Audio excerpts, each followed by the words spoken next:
जय श्री राम। जय हनुमान।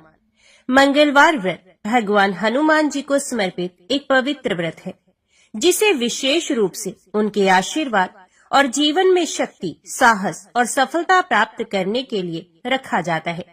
ये व्रत हर मंगलवार को किया जाता है और इसे करने से व्यक्ति के सभी कष्ट, भय और रोग समाप्त हो जाते हैं। ये व्रत करने से भक्त पर हनुमान जी की कृपा बनी रहती है और सभी संकट दूर हो जाते हैं।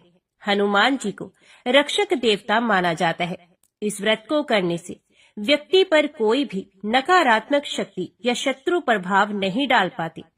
ये व्रत करने से रक्त और त्वचा संबंधी रोग, विशेष रूप से मंगल दोष से उत्पन्न होने वाली समस्याएं समाप्त हो जाती हैं। इस व्रत को करने से धन संबंधी समस्याएं दूर होती हैं और आर्थिक समृद्धि प्राप्त होती है। जिन लोगों की कुंडली में मंगल ग्रह अशुभ होता है, उनके लिए ये व्रत अत्यंत लाभकारी होता है। ये व्रत करने से व्यक्ति को मानसिक शांति, आत्मबल और शारीरिक शक्ति प्राप्त होती है। जो लोग करियर और व्यवसाय में कठिनाइयों का सामना कर रहे हैं, उनके लिए ये व्रत बहुत लाभकारी होता है। परिवार में शांति बनाए रखने और दाम्पत्य जीवन में सुख समृद्धि के लिए ये व्रत करना उत्तम माना जाता है।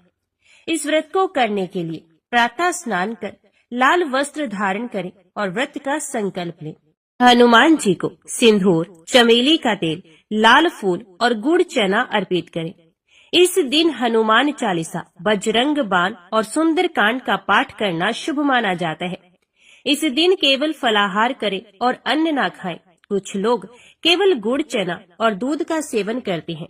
हनुमान मंदिर जाकर दर्शन करना और हनुमान जी के चरणों में अपनी समस्याएं समर्पित करना बहुत लाभकारी होता है। इस दिन जरूरतमंदों को गुड़ चना, लाल वस्त्र और भोजन का दान करें। हनुमान जी की आरती करें और प्रसाद का वितरण करें। अगले दिन प्रातः ब्राह्मण या जरूरतमंद को भोजन कराकर व्रत का पारण करें। ये व्रत हर मंगलवार को किया जाता है। मंगलवार का व्रत जीवन में सुख, शक्ति और समृद्धि लाने वाला व्रत है। ये व्रत भगवान हनुमान जी की कृपा प्राप्त करने, शत्रु बाधाओं से मुक्ति, स्वास्थ्य लाभ और मंगल ग्रह के अशुभ प्रभाव को दूर करने के लिए अत्यंत लाभकारी माना जाता है। जो भी श्रद्धालु इस व्रत को सच्चे मन और निष्ठा से करते हैं, उन्हें अवश्य ही सफलता प्राप्त होती है।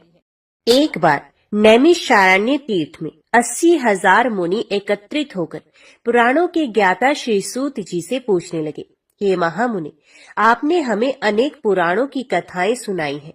अब कृपा करके हमें ऐसा व्रत और कथा बताएं जिसके करने से संतान की प्राप्ति हो तथा मनुष्यों को रोग, शोक, अग्नि, सर्व दुख आदि का भय दूर हो, क्योंकि कलयुग में सभी जीवों की आयु बहुत कम है।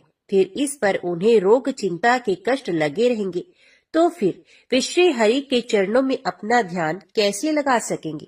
श्री सूत जी बोले, हे मुनियों, आपने लोक कल्याण के लिए बहुत ही उत्तम बात पूछी है। एक बार युधिष्ठिर ने भगवान श्री कृष्ण से लोक कल्याण के लिए यही प्रश्न किया था।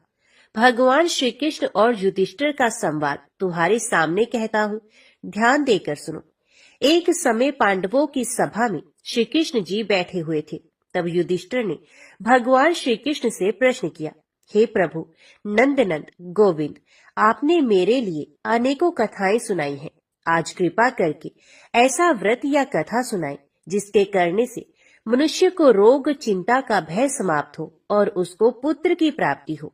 हे प्रभु, बिना पुत्र के जीवन व्यर्थ है। पुत्र के बिना मनुष्य नरकगामी होता है।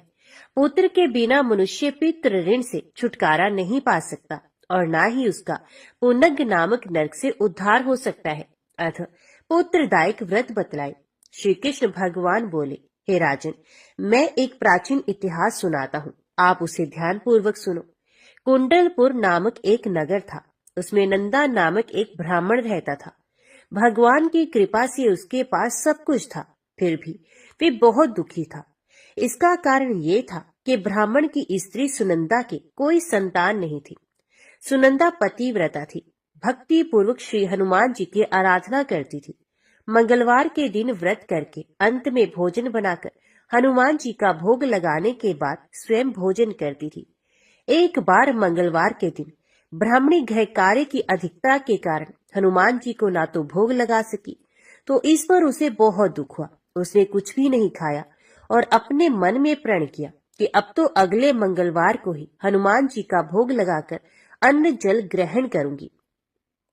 ब्राह्मणी सुनंदा प्रतिदिन भोजन बनाती, श्रद्धा पूर्वक पति को खिलाती, परंतु स्वयं भोजन नहीं करती।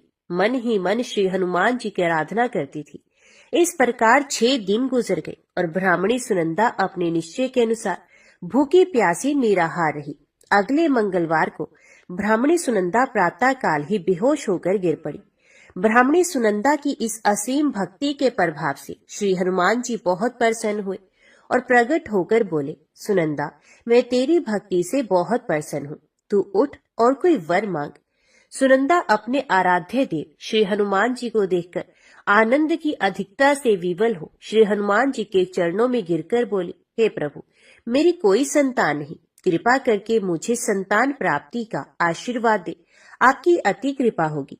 श्री महावीर जी बोले, तेरी इच्छा पूर्ण होगी, तेरे एक कन्या पैदा होगी, उसके अष्टांग प्रतिदिन सोना दिया करेंगे।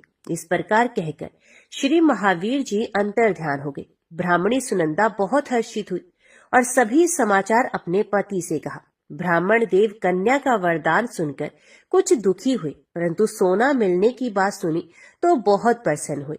विचार किया कि ऐसी कन्या के साथ मेरी निर्धनता भी समाप्त हो जाएगी। श्री हनुमान जी की कृपा से वे ब्राह्मणी गर्भवती हुई और 10वें महीने में उसे बहुत ही सुंदर पुत्री प्राप्त हुई। यह बच्ची अपने पिता के घर में ठीक उसी तरह से बढ़ने लगी जिस प्रकार शुक्ल पक्ष का चंद्रमा बढ़ता है। 10वें दिन ब्राह्मण ने उस बालिका का नामकरण संस्कार कराया। उसके कुल पुरोहित ने उस बालिका का नाम रत्नावली रखा, क्योंकि यह कन्या सोना प्रदान किया करती थी। इस कन्या ने पूर्व जन्म में बड़े ही विधान से मंगल देव का व्रत किया था। रत्नावली का अष्टांग बहुत सा सोना देता था। उस सोने से नंदा ब्राह्मण बहुत ही धनवान हो गया। अब ब्राह्मणी भी बहुत अभिमान करने लगी। समय बीतता रहा। अब रत्नावली 10 वर्ष की हो चुकी थी। एक दिन जब नंदा ब्राह्मण पर संचित था, तब सुनंदा ने अपने पति से कहा, मेरी पुत्री रत्नावली विवाह के योग्य हो गई है, अतः आप कोई सुंदर तथा योग्य वर देकर इसका विवाह कर दे। ये सुनकर ब्राह्मण बोला, अभी तो रत्नावली बहुत छोटी है। तब ब्राह्मणी बोली, शास्त्रों की आज्ञा है कि कन्या 8वें वर्ष में गौरी, 9 वर्ष में रोहिणी, 10वें वर्ष में कन्या, इसके पश्चात रजस्वला हो जाती है। गौरी के दान से पाताल लोक की प्राप्ति होती है, रोहिणी के दान से वैकुंठ लोक मिलता है, कन्या के दान से इंद्र लोक में सुखों की प्राप्ति होती है। अगर हे पतिदेव रजस्वला का दान किया जाता है तो घोर नरक की प्राप्ति होती है। इस पर ब्राह्मण बोला, अभी तो रत्नावली मात्र 10 ही वर्ष की है और मैंने तो 16-16 साल की कन्याओं के विवाह भी करवाए हैं, अभी जल्दी क्या है। तब ब्राह्मणी सुनंदा बोली, आपको तो लोभ अधिक हो गया लगता है। शास्त्रों में कहा गया है कि माता पिता और बड़ा भाई रजस्वला कन्या को देखते हैं तो अवश्य वे नरकगामी होते हैं। तब ब्राह्मण बोला, अच्छी बात है, कल मैं अवश्य ही योग्य वर की तलाश में अपना दूत भेजूंगा। दूसरे दिन ब्राह्मण ने अपने दूत को बुलाया और आज्ञा दी कि जैसी सुंदर मेरी कन्या है वैसा ही सुंदर वर उसके लिए तलाश करे। दूत अपने स्वामी की आज्ञा पाकर निकल पड़ा। पंपई नगर में उसने एक सुंदर लड़के को देखा। यह बालक एक ब्राह्मण परिवार का बहुत गुणवान पुत्र था। इसका नाम था सोमेश्वर। दूत ने इस सुंदर व गुणवान ब्राह्मण पुत्र के बारे में अपने स्वामी को पूर्ण विवरण दिया। ब्राह्मण नंदा को भी सोमेश्वर अच्छा लगा और फिर शुभ मुहूर्त में विधि पूर्वक कन्या दान करके ब्राह्मण ब्राह्मणी संतुष्ट हुए। परंतु ब्राह्मण के मन में तो लोभ समाया था। उसने कन्यादान तो कर दिया था, पर वे बहुत खिन्न भी था। उसने विचार किया कि रत्नावली तो अब चली जाएगी और मुझे इससे जो सोना मिलता था वे अब नहीं मिलेगा। मेरे पास जो धन था कुछ तो इसके विवाह में खर्च हो गया और जो शेष बचा है वे भी कुछ ही दिनों में खत्म हो जाएगा। मैंने तो इसका विवाह करके बहुत बड़ी भूल कर दी है। अब कोई ऐसा उपाय हो कि रत्नावली मेरे घर में ही बनी रहे, अपनी ससुराल ना जाए। लोभ रूपी राक्षस ब्राह्मण के मस्तिष्क पर शाता जा रहा था। रात भर अपनी शैया पर बेचैनी से करवटें बदलते बदलते उसने एक बहुत ही क्रूर निर्णय लिया। उसने विचार किया कि जब रत्नावली को लेकर उसका पति सोमेश्वर अपने घर के लिए जाएगा तो वह मार्ग में छिपकर सोमेश्वर का वध कर देगा और अपनी लड़की को अपने घर ले आएगा, जिससे नियमित रूप से उसे सोना भी मिलता रहेगा और समाज का कोई मनुष्य उसे दोष भी नहीं दे सकेगा। प्रातः काल हुआ तो नंदा और सुनंदा ने अपने जमाई तथा लड़की को बहुत सारा धन देकर विदा किया। सोमेश्वर अपनी पत्नी रत्नावली को लेकर ससुराल से अपने घर की तरफ चला। ब्राह्मण नंदा महालोभ के वशीभूत हो अपनी मति खो चुका था। पाप पुण्य को उसे विचार न रहा। उसने भयानक क्रूर निर्णय को कार्य रूप देने के लिए उसने अपने दूत को मार्ग में अपने जमाई का वध करने के लिए भेज दिया था, ताकि रत्नावली से प्राप्त होने वाला सोना उसे हमेशा मिलता रहे और वो कभी निर्धन ना हो। ब्राह्मण के दूत ने अपने स्वामी की आज्ञा का पालन करते हुए उसके जमाई सोमेश्वर का मार्ग में ही वध कर दिया। समाचार प्राप्त कर ब्राह्मण नंदा मार्ग में पहुंचा और रुदन करती अपनी पुत्री रत्नावली से बोला, हे पुत्री, मार्ग में लुटेरों ने तेरे पति का वध कर दिया। भगवान की इच्छा के आगे किसी का कोई वश नहीं चलता। अब तू घर चल, वहां पर ही रहकर शेष जीवन व्यतीत करना। जो भाग्य में लिखा है वही होगा। अपने पति की अकाल मृत्यु से रत्नावली बहुत दुखी हुई। करुण क्रंदन व रुदन करते हुए अपने पिता से बोली, हे पिताजी, इस संसार में जिस स्त्री का पति नहीं उसका जीना व्यर्थ है। मैं अपने पति के साथ ही अपने शरीर को जला दूंगी और सती होकर अपने इस जन्म को माता पिता के नाम को तथा सास ससुर के यश को सार्थक करूंगी। ब्राह्मण नंदा अपनी पुत्री रत्नावली के वचनों को सुनकर बहुत दुखी हुआ। विचार करने लगा, मैंने व्यर्थ ही जमाई वध का पाप अपने सर लिया। रत्नावली तो उसके पीछे अपने प्राण तक देने को तैयार है। मेरा तो दोनों तरफ से मरण हो गया। धन तो अब मिलेगा नहीं। जमाई वध के पाप के फलस्वरूप यम यातना भी भुगतनी पड़ेगी। ये सोचकर वे बहुत खिन्न हुआ। सोमेश्वर की चिता बनाएगी। रत्नावली सती होने की इच्छा से अपने पति का सर अपनी गोद में रखकर चिता में बैठ गई। जैसे ही सोमेश्वर की चिता को अग्नि लगाएगी, वैसे ही प्रसन्न हो मंगल देव वहां प्रकट हुए और बोले, हे रत्नावली, मैं तेरी पति भक्ति से बहुत प्रसन्न हूँ, तू वर मांग। रत्नावली ने अपने पति का जीवन दान मांगा। तब मंगल देव बोले, रत्नावली, तेरा पति अजर अमर है, ये महाविद्वान भी होगा और इसके अतिरिक्त तेरी जो इच्छा हो वर मांग। तब रत्नावली बोली, हे ग्रहों के स्वामी, यदि आप मुझ पर प्रसन्न हैं तो मुझे यह वरदान दीजिए कि जो भी मनुष्य मंगलवार के दिन प्रातःकाल लाल पुष्प लाल चंदन से पूजा करके आपका स्मरण करे, उसको रोग व्याधि ना हो, स्वजनों का कभी वियोग ना हो, सर्प अग्नि तथा शत्रुओं का भय ना रहे। जो स्त्री मंगलवार का व्रत करे वे कभी विधवा ना हो। मंगल देव तथास्तु कहकर अंतर्ध्यान हो गए। सोमेश्वर मंगल देव की कृपा से जीवित हो उठा। रत्नावली अपने पति को पुनः प्राप्त कर बहुत प्रसन्न हुई और मंगल देव का व्रत प्रत्येक मंगलवार को करके व्रतराज और मंगल देव की कृपा से इस लोक में सुख ऐश्वर्य को भोगते हुए अंत में अपने पति के साथ स्वर्गलोक को चली गई। सब प्रेम से बोलो, राम भक्त हनुमान की जय। अब सुनिए मंगलवार व्रत की एक दूसरी कथा।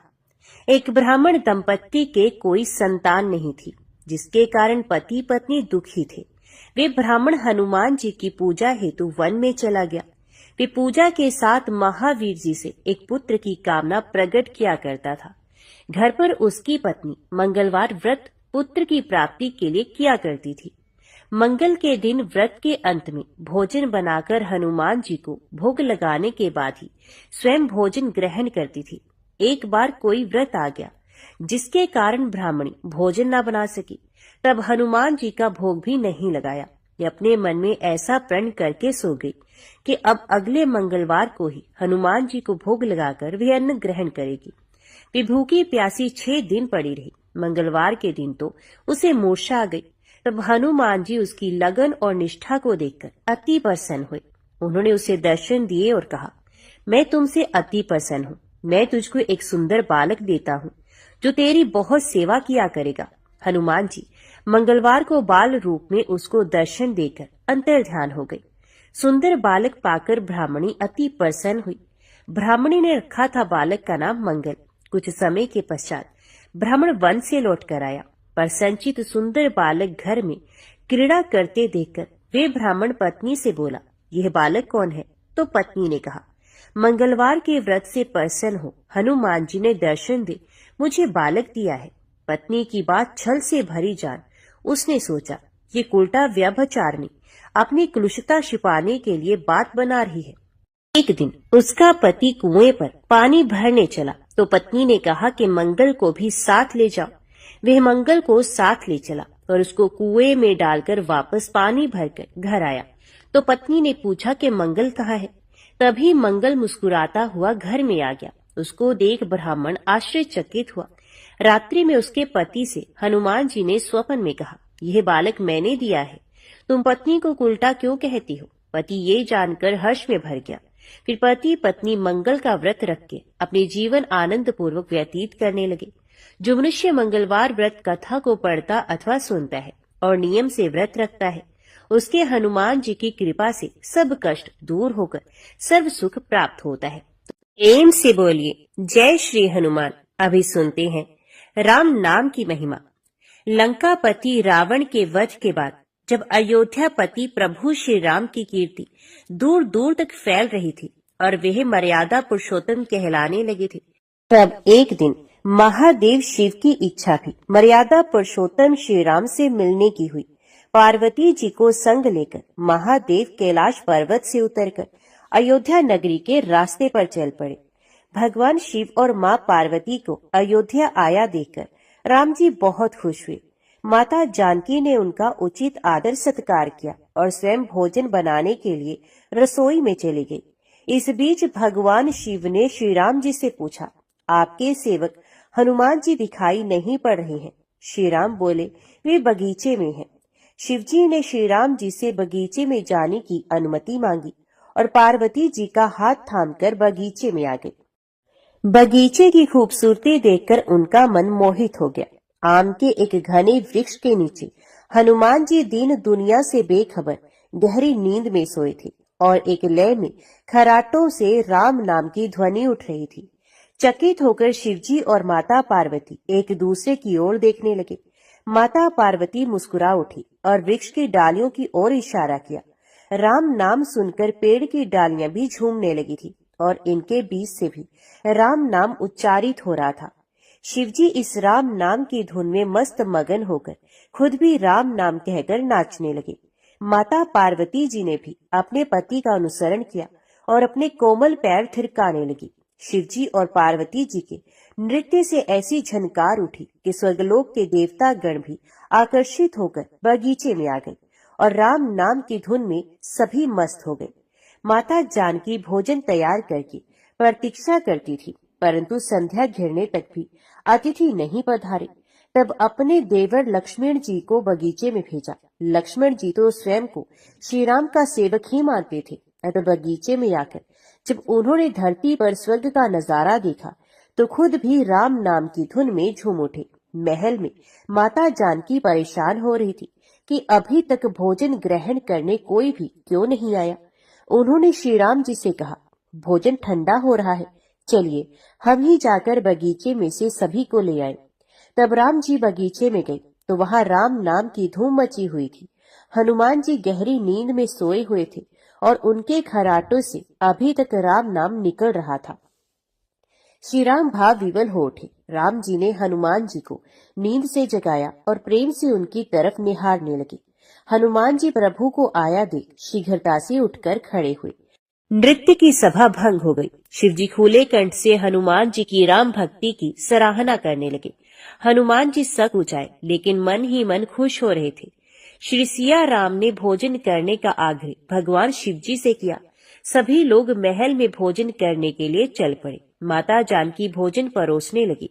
हनुमान जी को भी श्री राम जी ने पंक्ति में बैठने का आदेश दिया। हनुमान जी बैठ तो गए, परंतु आदत ऐसी थी कि राम जी के भोजन करने से उपरांत ही सभी लोग भोजन करते थे। आज श्री राम के आदेश से पहले भोजन करना पड़ रहा था। माता जानकी हनुमान जी को भोजन परोसती जा रही थी, पर हनुमान जी का पेट भर ही नहीं रहा था। सीता जी कुछ समय तक उन्हें भोजन परोसती रही, फिर समझ गई इस तरह से तो हनुमान जी का पेट नहीं भरेगा। उन्होंने तुलसी के एक पत्ते पर राम नाम लिखा और भोजन के साथ हनुमान जी को परोस दिया। तुलसी पत्र खाते ही हनुमान जी को संतुष्टि मिली और वे भोजन खाकर उठ खड़े हुए। भगवान शिव शंकर ने प्रसन्न होकर हनुमान जी को आशीर्वाद दिया कि आपकी राम भक्ति युगों युगों तक याद की जाएगी और आप संकट मोचन कहलाएंगे। तो सब प्रेम से बोलो, संकट मोचन महाबली हनुमान जी की जय। महादेव जी को एक बार बिना कारण के किसी को प्रणाम करते देखकर पार्वती जी ने पूछा, आप किसको प्रणाम करते रहती हैं? शिव जी ने अपनी धर्म पत्नी पार्वती जी से कहा कि हे देवी, जो व्यक्ति एक बार राम कहता है उसे मैं 3 बार प्रणाम करता हूँ। पार्वती जी ने एक बार शिव जी से पूछा, आप शमशान में क्यों जाते हैं और ये चीता की भस्म शरीर पर क्यों लगाते हैं? उसी समय शिवजी पार्वती जी को शमशान में ले गए। वहां एक शव अंतिम संस्कार के लिए लाया गया था। लोग राम नाम सत्य है कहते हुए शव को ला रहे थे। शिवजी ने कहा कि देखो पार्वती, इस शमशान की ओर जब लोग आते हैं तो राम नाम का स्मरण करते हुए आते हैं और इस शव के निमित्त से कई लोगों के मुख से मेरा अति प्रिय दिव्य राम नाम निकलता है। उसी को सुनने में शमशान में आता हूँ और इतने लोगों के मुख से राम नाम का जप करवाने में निमित्त बनने वाले इस शव का मैं सम्मान करता हूँ, प्रणाम करता हूँ और अग्नि में जलने के बाद उसकी भस्म को अपने शरीर पर लगा लेता हूँ। राम नाम बुलवाने वाले के प्रति मुझे इतना प्रेम है। एक बार शिवजी कैलाश पर पहुंचे और पार्वती जी से भोजन मांगा। पार्वती जी विष्णु सहस्त्रनाम का पाठ कर रही थी। पार्वती जी ने कहा, अभी पाठ पूरा नहीं हुआ, कृपया थोड़ी देर प्रतीक्षा कीजिए। शिवजी ने कहा कि इसमें तो समय और श्रम दोनों लगेंगे। संत लोग जिस तरह से सहस्त्रनाम को छोटा कर लेते हैं और नित्य जपते हैं, वैसा उपाय कर लो। पार्वती जी ने पूछा, वो उपाय कैसे करते हैं? मैंने सुनना चाहती हूँ। शिवजी ने बताया, केवल एक बार राम कह लो, तुम्हें सहस्त्र नाम भगवान के 1000 नाम लेने का फल मिल जाएगा। एक राम नाम 1000 दिव्य नामों के समान है। पार्वती जी ने वैसा ही किया। इसलिए प्रयास पूर्वक स्वयं भी राम नाम जपते रहना चाहिए और दूसरों को भी प्रेरित करके राम नाम जपना चाहिए। इससे अपना और दूसरों का तुरंत कल्याण हो जाता है। यही सबसे सुलभ और अचूक उपाय है। इसलिए हमारे देश में प्रणाम राम राम कहकर किया जाता है। आइए अब सुनते हैं बिल्व वृक्ष की महिमा। एक बार नारद जी ने भोलेनाथ जी की स्तुति करके पूछा कि हे प्रभु, आपको प्रसन्न करने के लिए सबसे उत्तम और सुलभ साधन क्या है? हे त्रिलोकीनाथ, आप तो निर्विकार और निष्काम हैं। आप सहज ही प्रसन्न हो जाते हैं। फिर भी मेरे जानने की इच्छा है कि आपको क्या प्रिय है। तब शिवजी बोले, नारद जी, वैसे तो मुझे भक्त के भाव सबसे प्रिय हैं। फिर भी आपने पूछा है तो मैं बताता हूँ। मुझे जल के साथ साथ बिल पत्र बहुत प्रिय है। जो अखंड बिल पत्र मुझे श्रद्धा से अर्पित करते हैं, मैं उन्हें अपने लोक में स्थान देता हूँ। नारद जी भगवान शंकर और माता पार्वती की वंदना करके अपने लोक को चले गए और उनके जाने के पश्चात पार्वती जी ने शिवजी से पूछा कि हे प्रभु, मेरी यह जानने की बड़ी तीव्र इच्छा हो रही है कि आपको बेल पत्र इतने प्रिय क्यों है। कृपया करके मेरी जिज्ञासा को शांत कीजिए। तब शिवजी बोले, हे शिवे, बिल्व के पत्ते मेरी जटा के समान है। उसका त्रिपत्र यानी 3 पत्ते ऋग्वेद, यजुर्वेद और सामवेद है। शाखाएं समस्त शास्त्र का स्वरूप है। बिलपत्र को आप पृथ्वी का कल्प वृक्ष समझे, जो ब्रह्मा, विष्णु और शिव स्वरूप है। हे पार्वती, स्वयं महालक्ष्मी जी ने शैल पर्वत पर बिल्व वृक्ष के रूप में जन्म लिया था। इस कारण भी बिल्व का वृक्ष मेरे लिए अति प्रिय है। महालक्ष्मी जी ने बिल्व का रूप धरा। यह सुनकर पार्वती जी को कौतूहल हुआ और पार्वती जी ने कौतूहल से उपजी जिज्ञासा को रोक न पाई और उन्होंने पूछा कि हे महादेव, देवी लक्ष्मी ने आखिर बिल्व वृक्ष का रूप क्यों लिया? आप ये कथा विस्तार से कहें। तब भोलेनाथ ने देवी पार्वती जी को कथा सुनाना आरंभ किया। हे देवी, सतयुग में ज्योति रूप में मेरे अंश का रामेश्वर लिंग था। ब्रह्मा आदि देवों ने उसका विधिवत पूजन अर्चन किया था। इसका परिणाम ये हुआ कि मेरे अनुग्रह से वाणी देवी सबकी प्रिय हो गई। वे भगवान विष्णु को सतत प्रिय हो गई। वे मेरे प्रभाव से भगवान केशव के मन में वाग्देवी के लिए जितनी प्रीति उत्पन्न हुई, वे स्वयं लक्ष्मी जी को नहीं भाई। लक्ष्मी देवी का श्री हरि के प्रति मन में कुछ दुराव पैदा हो गया। वे चिंतित और रुष्ट होकर चुपचाप परम उत्तम श्रीशैल पर्वत पर चली गई। वहां उन्होंने तप करने का निश्चय किया और उत्तम स्थान का चयन करने लगी। महालक्ष्मी ने उत्तम स्थान का निश्चय करके मेरे लिंग विग्रह की उग्र तपस्या प्रारंभ की। उनकी तपस्या कठोरतम होती जा रही थी। हे परमेश्वरी, कुछ समय के बाद महालक्ष्मी जी ने मेरे लिंग विग्रह से थोड़ा उधर्म में एक वृक्ष का रूप धारण कर लिया। अपने पत्तों और पुष्पों द्वारा निरंतर मेरा पूजन करने लगी। इस तरह महालक्ष्मी जी ने लाखों वर्ष तक घोर आराधना की। अंततः उन्हें मेरा अनुग्रह प्राप्त हुआ। मैं वहां प्रकट हुआ और देवी से इस घोर तप की आकांक्षा पूछकर वर देने को तैयार हुआ। महालक्ष्मी जी ने मांगा कि श्रीहरि के हृदय में मेरे भाव से वाग्देवी के लिए जो स्नेह हुआ है वे समाप्त हो जाए। तब शिव जी बोले, मैंने महालक्ष्मी जी को समझाया, श्रीहरि के हृदय में आपके अतिरिक्त किसी और के लिए कोई प्रेम नहीं है। वाग्देवी के प्रति उनका प्रेम नहीं अपितु श्रद्धा है। ये सुनकर लक्ष्मी जी प्रसन्न हो गई और पुनः श्री विष्णु के हृदय में स्थित होकर निरंतर उनके साथ विहार करने लगी। हे पार्वती, महालक्ष्मी के हृदय का एक बड़ा विकार इस प्रकार दूर हो गया। इस कारण हरि प्रिया उसी वृक्ष के रूप में सर्वदा अतिशय भक्ति से भरकर यत्न पूर्वक मेरी पूजा करने लगी। हे पार्वती, इसी कारण बिल्व का वृक्ष, पत्ते, फूल आदि मुझे बहुत प्रिय है। मैं निर्जन स्थान में बिल्व वृक्ष का आश्रय लेकर रहता हूँ। बिल्व वृक्ष को सदा सर्व तीर्थ में एवं सर्व देव में मानना चाहिए। बिल्व पत्र, बिल्व फूल, बिल्व वृक्ष अथवा बिल्व काष्ठ के चंदन से जो मेरा पूजन करता है वे भक्त मेरा अति प्रिय है। बिल्व वृक्ष को शिव के समान ही समझो। वह मेरा शरीर है। जो बिल पर चंद्र से मेरा नाम अंकित करके मुझे अर्पण करता है, मैं उसे सभी पापों से मुक्त करके अपने लोक में स्थान देता हूँ। तो हे देवी, उस व्यक्ति को स्वयं लक्ष्मी जी भी नमस्कार करती हैं जो मेरा पूजन करते हैं।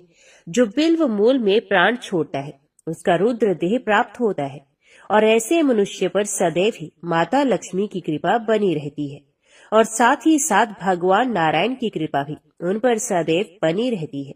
तो सब प्रेम से बोलिए, भगवान शिव और माता पार्वती की जय।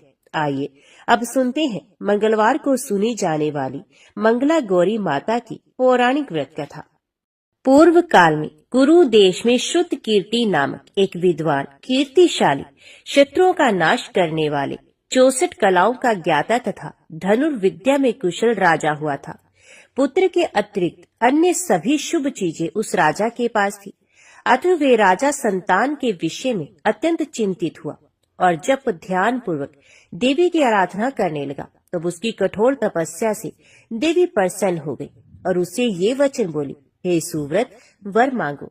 श्रुतकीर्ति बोला, हे देवी, यदि आप मुझ पर प्रसन्न हैं तो मुझे सुंदर पुत्र दीजिए। हे देवी, आपकी कृपा से अन्य किसी भी वस्तु का अभाव नहीं है। उसका ये वचन सुनकर पवित्र मुस्कान वाली देवी ने कहा, हे राजन, तुमने अत्यंत दुर्लभ वर मांगा है, फिर भी कृपावश मैं तुम्हें अवश्य दूंगी। किंतु हे राजेंद्र, सुनिए, यदि परम गुणी पुत्र चाहते हो तो वह केवल 16 वर्ष तक ही जीवित रहेगा और यदि रूप तथा विद्या से विहीन पुत्र चाहते हो तो दीर्घजीवी होगा। देवी का ये वचन सुनकर राजा चिंतित हो गए और पुनः अपनी पत्नी से परामर्श करके उसने गुणवान तथा सभी शुभ लक्षणों से संपन्न 16 वर्ष की आयु वाला पुत्र मांगा। तब देवी ने भक्ति संपन्न राजा से कहा, हे नृपनंदन, मेरे मंदिर के द्वार पर एक आम का वृक्ष है। उसका एक फल लाकर मेरी आज्ञा से अपनी भार्या को उसे भक्षण करने हेतु प्रदान करो, जिससे वे शीघ्र ही गर्भ धारण करेगी, इसमें संदेह नहीं। प्रसन्न होकर राजा ने वैसा ही किया और उसकी पत्नी ने गर्भ धारण किया। 10वें महीने में उसने देवतुल्य सुंदर पुत्र को जन्म दिया। तब हर्ष तथा शोक से युक्त राजा ने बालक का जात कर्म आदि संस्कार किया और शिव का स्मरण करते हुए उसका नाम चिरायु रखा। इसके बाद पुत्र ने 16 वर्ष के होने पर पत्नी सहित राजा चिंता में पड़ गए और वे विचार करने लगा कि यह पुत्र बड़े कष्ट से प्राप्त हुआ है और मैं इसकी दुखद मृत्यु अपने ही सामने कैसे देख सकूंगा। ऐसा विचार करके राजा ने पुत्र को उसके मामा के साथ काशी भेज दिया। प्रस्थान के समय राजा की पत्नी ने अपने भाई से कहा कि कार्पटिक का वेश धारण करके आप मेरे पुत्र को काशी ले जाइए। मैंने भगवान मृत्युंजय से पूर्व में पुत्र के लिए प्रार्थना की थी और कहा था कि हे विश्वेश्वर, आप जगतपति की यात्रा के लिए मैं उस पुत्र को अवश्य भेजूंगी, अतः आप मेरे पुत्र को आज ही ले जाइए और सावधानी पूर्वक इसकी रक्षा कीजिएगा। अपनी बहन की ये बात सुनकर भांजे के साथ वे मामा चल पड़ा। कई दिनों तक चलते चलते वे आनंद नामक एक नगर में पहुंचा। वहां सभी प्रकार की समृद्धियों से संपन्न वीरसेन नाम वाला राजा रहता था। उस राजा की एक सर्व लक्षण संपन्न युवा अवस्था प्राप्त मनोहर तथा रूप लावण्यमयी मंगला गौरी नामक कन्या थी। सभी उपमानों को तुच्छ करके सौंदर्य अभिवृद्धि को प्राप्त वह कन्या किसी समय सखियों के साथ नगर के उपवन में क्रीड़ा करने के लिए गई हुई थी। उसी समय वह चिरायु तथा उसका मामा वे दोनों भी वहां पहुंच गए और उन कन्याओं को देखने की लालसा से वहीं विश्राम करने लगे। इसी बीच विनोद पूर्वक क्रीड़ा करती हुई उन कन्याओं में से किसी एक ने कुपित होकर राजकुमारी को रांड कहा। तब उस अशुभ वचन को सुनकर राजकुमारी ने कहा, तुम अनुचित बात क्यों बोल रही हो? मेरे कुल में तो इस प्रकार की कोई नहीं है। मंगला गौरी की कृपा से तथा उनके व्रत के प्रभाव से विवाह के समय जिसके सर पर मेरे हाथ से अक्षत पड़ेंगे, हे सखी, वह यदि अल्प आयु वाला भी होगा तो भी चिरंजीवी हो जाएगा। इसके बाद वह सभी कन्याएं अपने अपने घर को चलेगी। उसी दिन राजकुमारी का विवाह था। बालिक देश के दृढ़ धर्मा नामक राजा के सुकेतु नाम वाले पुत्र के साथ उसका विवाह निश्चित किया गया था। वह सुकेतु विद्याहीन, कुरूप तथा बहरा था। तब सुकेतु के साथ आए हुए उन लोगों ने विचार किया कि इस समय कोई दूसरा श्रेष्ठ वर ले जाना चाहिए और विवाह संपन्न हो जाने के बाद वहां सुकेतु पहुंच जाए। उन लोगों ने चिरायु के मामा के पास जाकर याचना की कि आप इस बालक को हमें दे दीजिए, जिससे हमारा कार्य सिद्ध हो जाए। इस पृथ्वी पर परोपकार के समान दूसरा कोई धर्म नहीं। उनकी बात सुनकर चिरायु का मामा मन ही मन बहुत प्रसन्न हुआ, क्योंकि इसने उपवन में पहले ही कन्या मंगला गौरी की बात सुन ली थी। फिर भी उसने एक बार कहा कि आप लोग इसे किस लिए मांग रहे हैं? कार्य की सिद्धि हेतु वस्त्र, अलंकार आदि मांगे जाते हैं, वर तो कहीं भी नहीं मांगा जाता। तथापि आप लोगों का सम्मान रखने के लिए मैं इसे दे रहा हूँ। इसके बाद चिरायु को वहां ले जाकर उन लोगों ने विवाह संपन्न कराया। सप्तपदी आदि के हो जाने पर रात्रि में श्री पार्वती की प्रतिमा के समक्ष उस चिरायु ने हर्ष युक्त होकर मंगला गौरी के साथ शयन किया। उसी दिन चिरायु के 16 वर्ष पूर्ण हो चुके थे और अर्धरात्रि में साक्षात काल सर्प रूप में वहां आ गया। इसी बीच संयोगवश राजकुमारी जाग गई। उसने उस महासर्प को वहां देखा और वे भय से व्याकुल होकर कांपने लगी। तभी उस कन्या ने धैर्य धारण 16 उपचारों से सर्प की पूजा की और पीने के लिए उसे दूध दिया। उसने दीनता भरी वाणी में उस सर्प की प्रार्थना तथा स्तुति की। मंगला गौरी प्रार्थना करने लगी कि मैं उत्तम व्रत को करूंगी, जिससे मेरे पति जीवित रहें। ये जिस तरह से चिरकाल तक जीवित रहे, अब वैसा ही कीजिए। इतने में सर्प वहां स्थित एक कमंडलू में प्रवेश कर गया। उस मंगला गौरी ने अपने कंचुकी से उस कमंडलू का मुंह बांध दिया। इसी बीच उसका पति अंगड़ाई लेकर जाग गया और अपनी पत्नी से बोला, हे प्रिय, मुझे भूख लगी है। तब वह अपनी माता के पास जाकर खीर, लड्डू आदि ले आई और उसके द्वारा दिए गए भोजन पदार्थ को उसने प्रसन्न मन होकर खाया। भोजन के पश्चात हाथ धोते समय उसके हाथ से अंगूठी गिर पड़ी।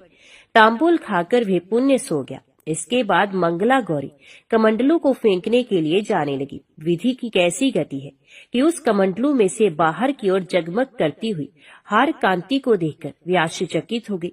घट में स्थित उस हार को उसने अपने कंठ में धारण किया। इसके बाद कुछ रात शेष रहते ही चिरायु का मामा आकर उसे ले गया। इसके बाद वर पक्ष के लोग सुकेतु को वहां ले आए। उसे देख मंगला गौरी ने कहा कि यह मेरा पति नहीं है। तब उन सभी ने उससे कहा, हे शुभे, तुम ये क्या बोल रही हो? यहाँ तुम्हारा कोई परिचायक हो तो उसे हम लोगों को बताओ। मंगला गौरी बोली, जिसने रात्रि में 9 रत्नों से बनी अंगूठी दी है, उसकी अंगुली में इसे डालकर परिचायक निशानी देख लो। मेरे पति ने रात्रि में मुझे जो हार दिया था, उसके रत्नों का समुदाय कैसा है, बात को यह बताए। ये तो कोई अन्य ही है। इसके अतिरिक्त रात्रि में आम सींचते समय उनका पैर कुमकुम से लिप्त हो गया था। वह मेरी जांघ पर अब भी विद्यमान है। उसे आप लोग शीघ्र देख लें। साथ ही रात में परस्पर भाषण तथा भोजन आदि जो कुछ किया गया था, उसे भी ये बता दे। तब ये निश्चय ही मेरा पति है। इस प्रकार उसका वचन सुनकर सभी ठीक है कहने लगे। किंतु जब एक भी बात नहीं मिली, तब सभी ने सुकेतु को उसका पति होने से निषिद्ध कर दिया और वर पक्ष वाले जिस तरह से आए थे उसी तरह से चले गए। उसके बाद अपने वंश को बढ़ाने वाले महान यश से संपन्न तथा परम मनस्वी मंगला गौरी के पिता ने अन्न पान आदि का सत्र चलाया। उन्होंने वर पक्ष का वृत्तांत कानों कान सुन लिया कि स्वरूप से कुरूप होने के कारण लोगों के द्वारा किसी अन्य को वर के रूप में आदर पूर्वक लाया गया था। तब उन्होंने अपनी कन्या को पर्दे के भीतर बिठा दिया। उसके बाद 1 वर्ष बीतने पर यात्रा करके चिरायु अपने मामा के साथ यह देखने आया कि विवाह के बाद वहाँ क्या हुआ। तब उसे गवाक्ष के भीतर से देखकर वे मंगला गौरी अत्यंत प्रसन्न हुई और माता पिता से बोली कि ये मेरे पति हैं, मेरे पति वापस आ गए हैं। राजा ने अपने सहजनों को बुलाकर पूर्व में कहे गए सभी परिचायकों को निशानी को देखकर मंद मुस्कान वाली अपनी कन्या चिरायु को सौंप दी। राजा ने शिष्ट जनों को साथ लेकर विवाह का उत्सव कराया। इसके बाद राजा वीरसेन ने वस्त्र आभूषण आदि सेना, घोड़े, रथ और अन्य भी बहुत सी सामग्रियां देकर उन्हें विदा किया। उसके बाद कुल को आनंदित करने वाला वह चिरायु पत्नी तथा मामा को साथ लेकर सेना के साथ अपने नगर पहुंचा। लोगों के मुख से उसे आया हुआ सुनकर उसके माता पिता को विश्वास नहीं हुआ। उन्होंने सोचा कि प्रारब्ध अन्यथा कैसे हो सकता है। इतने में वह अपने माता पिता के पास आ गया और स्नेह से परिपूर्ण वह चिरायु भक्ति पूर्वक उनके चरणों में गिर पड़ा। तब अपने पुत्र का मस्तक सूंघकर उन दोनों ने परम आनंद प्राप्त किया। पुत्र वधू मंगला गौरी ने भी सास ससुर को प्रणाम किया। तब सास उसे अपनी गोद में बिठाकर सारा वृत्तांत शीघ्रता पूर्वक पूछने लगी। हे महामुने, तब पुत्र वधू ने भी मंगला गौरी के उत्तम व्रत महात्म्य तथा जो कुछ घटित हुआ था वे सब वृत्तांत सुनाया। इनसे बोलिए मंगला गौरी माता की जय। बहुत समय पहले की बात है। किसी गांव में एक बुढ़िया रहती थी। वे मंगल देव को अपना इष्ट मानती थी। मंगलवार के दिन वे ना तो घर लीपती थी, ना ही धरती खोदा करती थी। हर मंगलवार को वे मंगल देव का व्रत रखती थी। उसका एक पुत्र था जो मंगलवार के दिन ही पैदा हुआ था, इसलिए वे उसे मांगलिया कहकर पुकारा करती थी। बुढ़िया की श्रद्धा देखकर स्वयं मंगल देव ने उसकी परीक्षा लेने की ठानी और साधु का वेश बनाकर उसके घर मंगलवार के दिन ही पहुंच गए। वे बुढ़िया से बोले कि मुझे भोजन बनाना है, तू थोड़ी सी धरती लीप दे तो मैं भोजन बना लूं। बुढ़िया ने कहा, महाराज, मैं मंगलवार की व्रती हूँ, मैं आज के दिन धरती नहीं लीपती, मैं जल का छिड़काव कर देती हूँ, आप उस पर भोजन बना लें। उसकी बात सुनकर साधु ने हठ पकड़ ली कि मैं तो लिपी हुई धरती पर ही भोजन बनाता हूँ। बुढ़िया ने भी रट पकड़ ली कि आज तो धरती ना लीप सकूंगी, इसके अलावा आप जो भी करने को कहेंगे मैं करूंगी। उसकी बात सुनकर साधु ने वचन लिया कि धरती लीपने के अलावा जो कहूँ करना पड़ेगा। बुढ़िया ने 3 बार वचन दे दिया। अब साधु ने कहा, अपने बेटे को बुला ले, मैं उसकी पीठ पर अंगीठी जलाकर खाना बना लूंगा। साधु की बात सुनकर बुढ़िया के होश उड़ गए, पर वह मंगल देव को साक्षी मानकर वचन दे चुकी थी। उसने मंगल देव का स्मरण कर अपने बेटे को बुलाकर साधु के पास भेज दिया। साधु ने कहा कि माँ, तू ही अपने बेटे को लिटा और अंगीठी सुलगा दे। बुढ़िया ने मंगल देव का स्मरण करते हुए बेटे को औंधा लिटाकर अंगीठी जला दी और साधु महाराज को बोलकर अपना काम करने लगी। जब साधु महाराज का खाना बन गया, तब उन्होंने बुढ़िया को आवाज दी और कहा कि अपने बेटे को बुला ले, वे भी भोग ले लेगा। बुढ़िया ने हैरान होकर कहा कि महाराज, अभी तो आपने उसकी पीठ पर खाना बनाया है, अब वे कहाँ से आएगा। आप कृपया भोजन ग्रहण करें और जहाँ जाना हो चले जाएं, मुझे और दुखी ना करें। साधु ने हट पकड़ ली कि अपने बेटे को आवाज दी। साधु की बात सुनकर बुढ़िया ने जैसे ही कहा, मांग लिया ओ मांग लिया, उसका बेटा दौड़ता हुआ आ गया। बेटे को देखकर बुढ़िया चकित हो गई। तब साधु महाराज ने कहा, माँ, तेरा व्रत सफल हो गया। तेरे अपने इष्ट देव में अटल श्रद्धा है, इसलिए आज के बाद वे हर तरह से तेरी रक्षा करेंगे। तुझे कभी भी कोई कष्ट नहीं होगा। मंगलवार का व्रत सभी प्रकार के सुख प्राप्त करने, रक्त विकार दूर करने, राज्य सम्मान पाने और पुत्र प्राप्ति के लिए किया जाता है। इस व्रत को रखने से मनुष्य के समस्त पाप नष्ट हो जाते हैं। यह व्रत 21 सप्ताह तक किया जाना चाहिए। व्रत के दौरान गेहूं और गुड़ से बने आहार ही ग्रहण किए जाने चाहिए। भोजन दिन रात में केवल एक बार ही किया जाना चाहिए। इस व्रत के अंत में हनुमान जी की पूजा करनी चाहिए। पूजा के समय लाल रंग के वस्त्र पहने और हनुमान जी को लाल रंग के ही फूल चढ़ाएं। पूजा के बाद मंगल व्रत की कथा सुननी चाहिए और अंत में हनुमान जी की आरती करनी चाहिए। इस तरह विधि पूर्वक और पूरी श्रद्धा से व्रत किए जाने पर मंगल देव प्रसन्न होते हैं और भक्तों पर अपनी कृपा बरसाते हैं। तो सब प्रेम से बोलो, मंगल देव भगवान की जय।